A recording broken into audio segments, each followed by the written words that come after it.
आज की इस खास चर्चा में स्वागत है। आज हम रे डालियो की मशहूर किताब प्रिंसिपल्स के कुछ बहुत महत्वपूर्ण हिस्सों को खंगाल रहे हैं। जी। ये वो किताब है जिसमें डालियो ने जीवन और काम में कामयाब होने के लिए अपने दशकों के अनुभव से निकले सिद्धांत वो साझा किए हैं। हाँ। हमारा मकसद है इन विचारों की गहराई में उतरकर सबसे काम की बातें और जो चौंकाने वाले सबक हैं वो निकालना। बिल्कुल। और देखिए, रे डालियो सिर्फ एक बेहद सफल निवेशक और दुनिया की सबसे बड़ी हेज फंड्स में से एक ब्रिजवाटर एसोसिएट्स के संस्थापक ही नहीं है, वो एक विचारक भी हैं। हाँ, विचारक। ये किताब सिर्फ पैसे बनाने के बारे में नहीं है। ये निर्णय लेने, गलतियों से सीखने और जीवन जीने के एक पूरे दर्शन पर आधारित है। और शुरुआती वो एक ऐसी बात से करते हैं जो थोड़ी अटपटी लग सकती है। वो कहते हैं कि वो असल में ज्यादा कुछ नहीं जानते, खुद को उनके ही थोड़े कड़े शब्दों में कहें तो एक अज्ञानी मानते हैं। हाँ, डम शिट उन्होंने कहा है। हाँ, और उनकी कामयाबी का राज ये समझना है कि इस अज्ञानता से कैसे निपटा जाए। आजकल ऐसी विनम्रता कहाँ देखने को मिलती है। सही कहा। और यही विनम्रता उनके पूरे दर्शन का आधार है। उनका पहला सिद्धांत इसी से निकलता है। हर किसी को खुद के लिए सोचना चाहिए। 3 चीजें तय करनी है। पहला, आप असल में क्या चाहते हैं। हाँ। दूसरा, सच्चाई क्या है, चाहे वो कितनी भी कड़वी क्यों ना हो। कड़वी सच्चाई। हाँ। और तीसरा, उस सच्चाई का सामना करते हुए अपनी चाहत को कैसे हासिल करें। और ये सब करना है पूरी विनम्रता और खुले दिमाग के साथ, लगातार सीखने की इच्छा रखते हुए। डालियो सिद्धांतों पर इतना जोर क्यों देते हैं? वो कहते हैं कि ये हमारी जिंदगी के हर हिस्से पर असर डालते हैं, खासकर रिश्तों और जहां हम काम करते हैं, ऑर्गेनाइजेशंस में। हाँ। यही साझा मूल्य और सिद्धांत है जो लोगों को असल में जोड़ते हैं या अलग करते हैं। हाँ, और वो साफ कहती हैं कि ये उनके सिद्धांत है, उनके अपने अनुभवों की उपज। वो किसी को आंख बंद करके इन्हें अपनाने को नहीं कहती। अच्छा, ये सीधे उनकी सीखने की प्रक्रिया से जुड़ी है। वो मानते हैं कि असली सीख गलतियों से ही मिलती है। बिल्कुल। वो सीखने को एक लगातार चलने वाले चक्र या लूप की तरह देखती हैं। लूप कैसे? बड़े महत्वाकांक्षी लक्ष्य तय करो, फिर जाहिर है रास्ते में दर्दनाक ठोकरें लगेंगी, असफलताएं मिलेंगी। हाँ, वो तो होता ही है। तो उन असफलताओं से सिद्धांतों के जरिए सीखो, खुद को और अपने तरीकों को बेहतर बनाओ और फिर पहले से भी बड़े लक्ष्य तय करो। अच्छा। उनका एक मंत्र है, अच्छी तरह से असफल होना, फेल वेल। फेल वेल इतनी बुरी तरह फेल मत हो कि खेल से ही बाहर हो जाओ, लेकिन इतना जरूर सीखो कि अगली बार बेहतर कर सको। उनकी अपनी कहानी भी दिलचस्प है। वो बताते हैं कि उनकी याददाश्त खराब थी, उन्हें रटना पसंद नहीं था और दूसरों के दिए निर्देश मानना उन्हें मुश्किल लगता था। हाँ। स्कूल में ये दिक्कतें थीं, पर बाद में इसी वजह से वो लीक से हटकर सोचने वाले बने, जो बाजारों में कामयाबी के लिए जरूरी था। और यही वजह है कि वो गलत होने से डरते नहीं थे। बाजार में अगर आप भीड़ के साथ चलेंगे तो पैसा नहीं बनेगा। सही बात है। आपको अलग सोचना होगा, और अगर आप अलग सोचेंगे तो कई बार गलत भी होंगे। इसी एहसास ने उन्हें मजबूर किया कि वो फैसले लेने का एक व्यवस्थित सिद्धांत आधारित तरीका बनाएं। तो अपनी सीमाओं को जानने और असफलताओं से सीखने की जरूरत, इसने उन्हें एक सिस्टम बनाने पर मजबूर किया। जी। यहीं पर उनकी मशहूर 5 चरणीय प्रक्रिया आती है, द 5 स्टेप प्रोसेस। ये उनकी तरफ से एक जवाब है कि अपनी सीमाओं के बावजूद मनचाहा कैसे हासिल करें। हाँ, ये प्रक्रिया सीधी लगती है, पर इसमें गहराई है। 5 कदम हैं। 1, एकदम स्पष्ट लक्ष्य रखें, हैव क्लियर गोल्स, पता हो कहाँ जाना है। ठीक है। 2, उन समस्याओं और बाधाओं को पहचानें, आइडेंटिफाई प्रॉब्लम्स। ओके। 3, यही सबसे मुश्किल काम आता है, समस्याओं का सिर्फ ऊपरी तौर पर नहीं बल्कि उनकी जड़ तक जाकर निदान करें। Diagnose problems to get at their root causes. जड़ तक जाना, हाँ, ये मुश्किल है। 4, उन जड़ कारणों को दूर करने के लिए एक योजना बनाएं। Design a plan. और 5, योजना पर तब तक टिके रहें जब तक लक्ष्य हासिल ना हो जाए। Push through to completion. तीसरे कदम पर थोड़ा रुकते हैं, समस्याओं की जड़ों तक जाना। डालियो कहते हैं कि यहीं ज्यादातर लोग चूक जाते हैं। वो सतही कारणों पर ध्यान देते हैं, असली वजह पर नहीं। बिल्कुल। सतही कारण अक्सर क्रियाएं होती हैं, प्रॉक्सिमेट कॉजेज, जैसे मैंने मीटिंग का समय गलत नोट कर लिया। हाँ, ये तो होता है। लेकिन मूल कारण, रूट कॉजेज, अक्सर हमारी अपनी कमजोरियां या आदतें होती हैं, जिन्हें विशेषणों से बताया जा सकता है, जैसे मैं चीजें भूल जाता हूँ या मैं विवरण पर ध्यान नहीं देता। अच्छा। डालियो कहती हैं कि क्रिया को ठीक करना आसान है, अपनी कमजोरी को मानना और उसे सुधारना मुश्किल, पर असली प्रगति वहीं से होती है। ये तो खुद को आईने में देखने जैसा है, बिना किसी बहाने के। डेलियो इसे उच्च स्तरीय सोच कहते हैं, हायर लेवल थिंकिंग। हाँ, खुद को एक मशीन की तरह देखना, जिसके पुर्जे खराब हो सकते हैं और जिन्हें ठीक किया जा सकता है। अपनी कमजोरियों को मानना सुधार का पहला कदम है। और जब आप खुद के साथ इतनी ईमानदारी बरतने लगते हैं तो अगला कदम होता है इसे दूसरों के साथ भी करना। यहीं डेलियो के 2 सबसे चर्चित और शायद विवादास्पद सिद्धांत आते हैं, कट्टर सच्चाई रेडिकल ट्रूथ और पूरी पारदर्शिता, रेडिकल ट्रांसपेरेंसी। ये ब्रिजवाटर की संस्कृति की नींव है। कट्टर सच्चाई यानी अपने विचार, खासकर आलोचनात्मक विचार, बिना किसी लाग लपेट के सीधे सीधे कहना।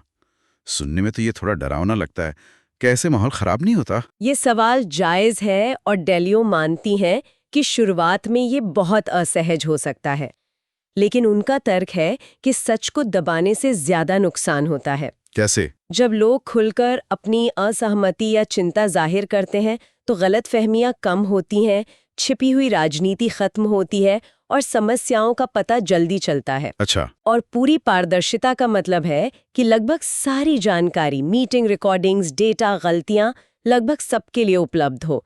इससे कुछ भी छिपा नहीं रहता। उन्होंने एक उदाहरण भी दिया था कि कैसे अपनी बैक ऑफिस टीम के पुनर्गठन की संभावना बनते ही उन्होंने टीम को बता दिया, जबकि अभी कुछ तय नहीं था। हाँ, पारंपरिक मैनेजमेंट तो शायद आखिरी पल तक बात छिपाता। हाँ, और इसके पीछे एक गहरा सिद्धांत है, लोगों के प्रति वफादारी महत्वपूर्ण है, लेकिन सच्चाई और संगठन की भलाई उससे भी ज्यादा महत्वपूर्ण है। ये सुनने में थोड़ा कठोर लगता है, पर डेलियो का मानना है कि लंबे समय में यही सबके हित में है।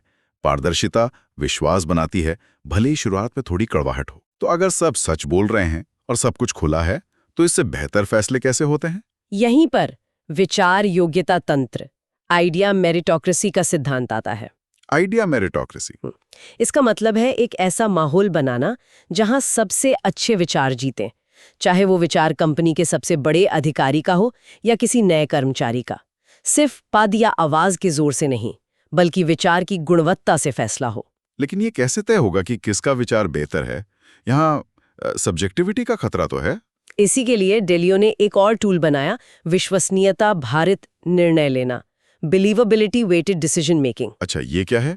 इसका मतलब है कि किसी खास मुद्दे पर उन लोगों की राय को ज्यादा वजन दिया जाए जिनका उस क्षेत्र में लगातार अच्छा प्रदर्शन करने का ट्रैक रिकॉर्ड हो। Track record. हाँ, डेलियो कम से कम 3 सफलताओं की बात करती हैं और जो अपनी सोच के पीछे का तर्क साफ साफ समझा सकते हो। अच्छा, तो ये सिर्फ बहुमत या बॉस की राय पर निर्भर नहीं करता। इसे एक उदाहरण से समझते हैं। जैसे अगर हम किसी यात्रा की योजना बना रहे हों, हाँ, तो शायद नक्शे के लिए गूगल मैप्स पर ज्यादा भरोसा करेंगे, उच्च विश्वसनीयता। मौसम के लिए मौसम विभाग पर उच्च विश्वसनीयता। सही। लेकिन कहाँ खाना चाहिए, इसके लिए शायद अपने उस दोस्त की सुनेंगे जो खाने पीने का शौकीन है, मध्यम विश्वसनीयता।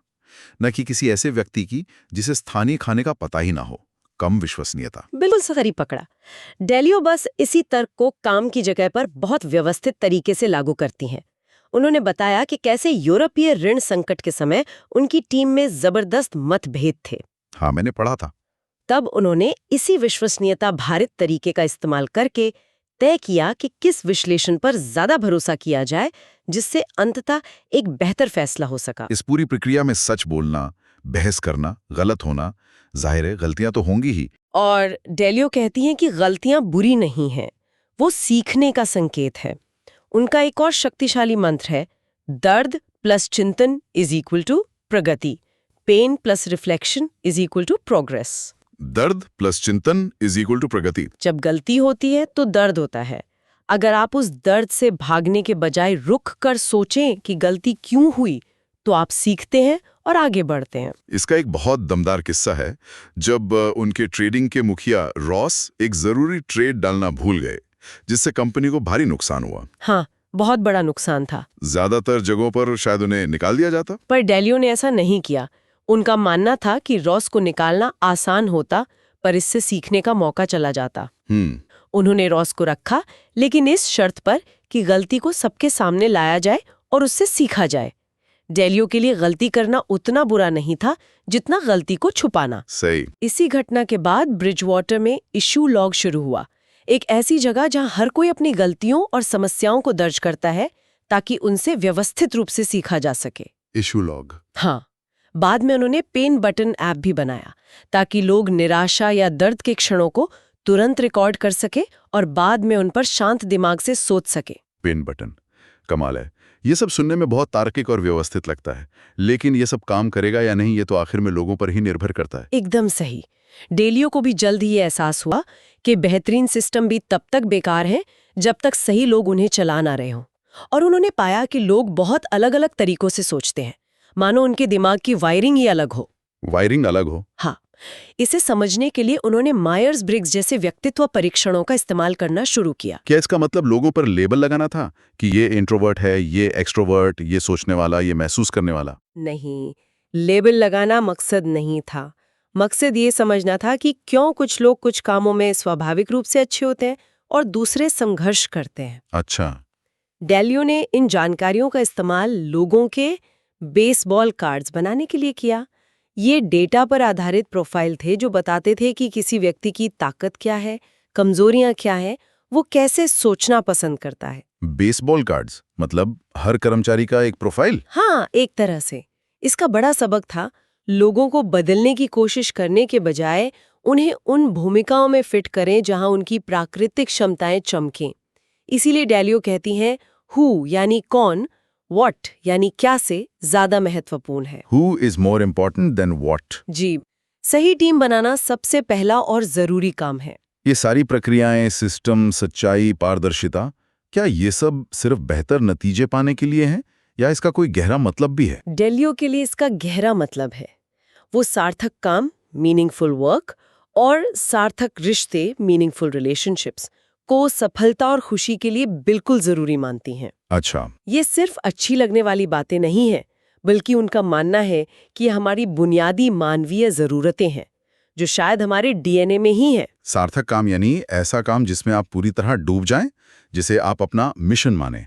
और सार्थक रिश्ते यानी ऐसे रिश्ते जहां एक दूसरे के लिए गहरी परवाह और समर्थन हो। बिल्कुल। और दिलचस्प बात यह है कि डेलियो मानते हैं कि कट्टर सच्चाई और पारदर्शिता इन दोनों चीजों को कमजोर नहीं बल्कि और मजबूत करती है। बिल्कुल। जब आप जानते हैं कि लोग आपसे सच कह रहे हैं और आप भी उनसे सच कह सकते हैं, तो रिश्ते गहरे होते हैं, भले ही कभी-कभी मुश्किल बातचीत हो। हाँ, ये बात तो है। और पैसे के बारे में वो साफ कहती हैं कि पैसा जरूरी है, पर वो साधन है, मंजिल नहीं। रिश्ते पैसे से कहीं ज्यादा कीमती हैं।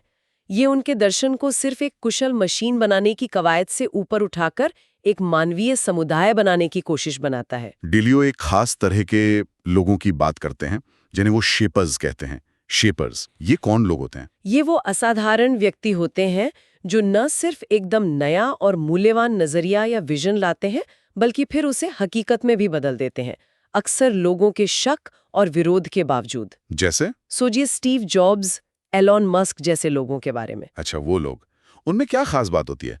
डेलियो ने उनमें कुछ सामान्य गुण पाए, जैसे बहुत ज्यादा जिज्ञासा, नियमों को चुनौती देने वाली सोच, हाँ, विद्रोहीपन तक, बड़े और लीक से हटकर सपने देखने की जरूरत, जबरदस्त व्यवहारिकता और अपने लक्ष्य को पाने के लिए अटूट इरादा। जी। अब ये नहीं कि उन्हें परवाह नहीं होती।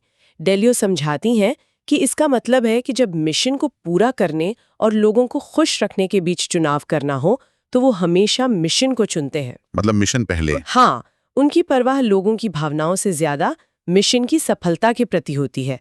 वो दुनिया पर सकारात्मक असर डालना चाहते हैं। और एक आखिरी चीज जो बहुत भविष्यवादी लगती है, एल्गोरिदम और निर्णय लेना। डेलियो ने अपने सिद्धांतों को कंप्यूटर कोड में बदलना शुरू कर दिया।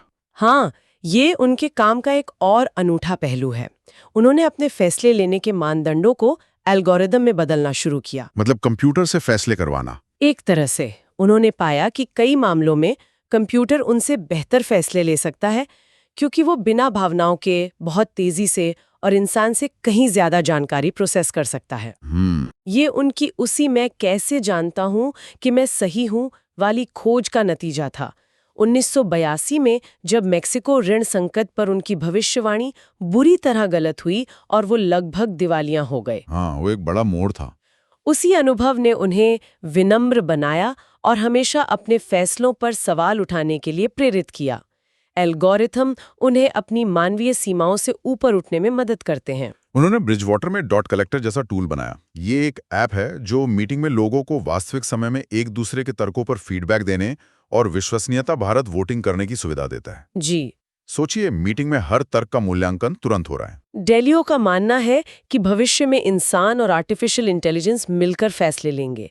एल्गोरिदम हमारे पूर्वाग्रहों और भावनाओं के उतार चढ़ाव से हमें बचाने में मदद कर सकते हैं। इंसान और मशीन का साथ। हाँ, ये इंसान बनाम मशीन नहीं बल्कि इंसान और मशीन का साथ मिलकर सोचना है, जिससे सामूहिक सोच की जबरदस्त शक्ति सामने आएगी। ये उनकी स्वास्थ्य समस्या वाले अनुभव जैसा है। जब उन्हें बैरेट एसोफेगस का पता चला तो उन्होंने सिर्फ एक डॉक्टर की नहीं सुनी। हाँ, उन्होंने कई डॉक्टरों से बात की थी, बल्कि कई विशेषज्ञों की राय ली, ट्रायंगुलेटिंग किया और फिर अपने लिए सबसे अच्छा रास्ता चुना। एल्गोरिथम भी एक तरह से बहुत सारे विश्वसनीय विशेषज्ञों की राय लेने जैसा है। वाकई कमाल की सोच है। और उनकी कहानी में वो मैकडॉनल्ड्स के मैकनगेट्स वाली बात भी है ना, वो कैसे हुआ? हाँ, वो भी दिलचस्प है। मैकडॉनल्ड्स चिकन नगेट्स बनाना चाहता था, पर चिकन उत्पादक उन्हें तय कीमत नहीं दे पा रहे थे, क्योंकि चिकन के चारे मतलब मकाई, सोया, इनकी कीमतें बहुत घटती बढ़ती थी। अच्छा, कीमत का रिस्क था। हाँ, तो डेलियो ने वायदा बाजार फ्यूचर्स मार्केट का इस्तेमाल करके चारे की लागत को स्थिर करने का तरीका निकाला। इससे उत्पादकों का जोखिम कम हो गया और वो मैकडॉनल्ड्स को एक निश्चित कीमत दे पाए। वो नतीजा मैकिन्गेज का जन्म हुआ। ये दिखाता है कि कैसे बाजारों की गहरी समझ असल दुनिया की समस्याएं सुलझा सकती है। जबरदस्त। तो रे डेलियो के इन विचारों से आज हमने क्या सीखा? कुछ खास बातें जो मेरे दिमाग में घूम रही हैं। अपने लिए सोचो, तय करो कि क्या चाहते हो और सच क्या है। हकीकत को स्वीकार करो, खासकर दर्दनाक सच को। हाँ, दर्द को सीखने का जरिया बनाओ। दर्द प्लस चिंतन इज इक्वल टू प्रगति। कट्टर सच्चाई और पूरी पारदर्शिता अपनाओ, चाहे मुश्किल लगे। बिल्कुल। एक ऐसा सिस्टम बनाओ जहां सबसे अच्छे विचार जीते, सिर्फ पद वाले नहीं। लोगों को समझो कि वो अलग हैं और उन्हें सही जगह पर रखो। और सबसे जरूरी, सार्थक काम और सार्थक रिश्तों को सबसे ऊपर रखो। बहुत अच्छा सारांश है। और शायद सबसे अहम सबक ये है कि इन सिद्धांतों को जानना ही काफी नहीं है। इन्हें लगातार इस्तेमाल करना, इन पर सोचना और इन्हें अपने हिसाब से बेहतर बनाते रहना जरूरी है। हाँ, अमल करना जरूरी है। जैसा डेलियो कहती है, विकास, एवोल्यूशन ही ब्रह्मांड की सबसे बड़ी ताकत है और ये सिद्धांत व्यक्तिगत और सामूहिक विकास के औजार हैं। चीन के साथ उनके गहरे रिश्ते, खासकर जब उनके बेटे ने चीन के एक स्थानीय स्कूल में 1 साल बिताया, हाँ, ये भी एक अहम हिस्सा था। उससे भी उन्हें सहानुभूति और भौतिक चीजों से परे मूल्यों का महत्व समझ आया, जो उनके विकास का हिस्सा था। डेलियो का मानना है कि हम एल्गोरिदम्स और एआई की मदद से बेहतर सामूहिक निर्णय ले सकते हैं। क्या भविष्य ऐसा ही होगा जहां हमारे फैसले हमारी भावनाओं से कम और तर्क और डेटा से ज्यादा प्रभावित होंगे? और यहाँ एक सोचने वाली बात ये भी है, इन सिद्धांतों, खासकर कट्टर सच्चाई और पूरी पारदर्शिता को अपने निजी जीवन या अपने काम की जगह पर लागू करना कितना व्यावहारिक और कितना चुनौतीपूर्ण हो सकता है? हाँ, ये बड़ा सवाल है। क्या इसके फायदे उन मुश्किलों से ज्यादा हैं? ये सवाल जरूर हमें सोचना चाहिए कि हम इन विचारों को अपनी जिंदगी में कैसे और किस हद तक अपना सकते हैं। बिल्कुल। आज की इस गहरी और विचारोत्तेजक चर्चा में शामिल होने के लिए धन्यवाद। उम्मीद है सुनने वालों को रे डालियो के सिद्धांतों की यह पड़ताल उपयोगी लगी होगी। धन्यवाद।